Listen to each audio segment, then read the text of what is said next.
DXDC Radyoman Report.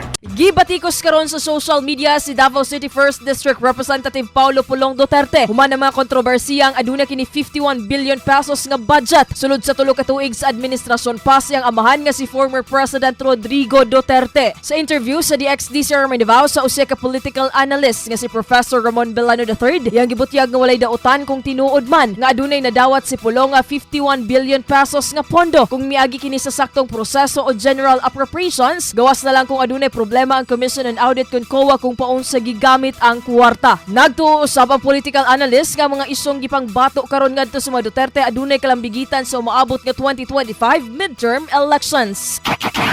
In January hanggang June, diyan na yung maglalabasan yung mga issues kasi yung mga politiko natin ay nagre-realign sila for the in time for the submission of the COC sa October. So yung mga hindi ma-accommodate diyan sa administration most probably lilipat na yan ng kanilang mga alliances. So ito is one of those issues na makikita natin na chine-check na nila kung sino ba yung mga kakampi at sino ba yung mga lilipat.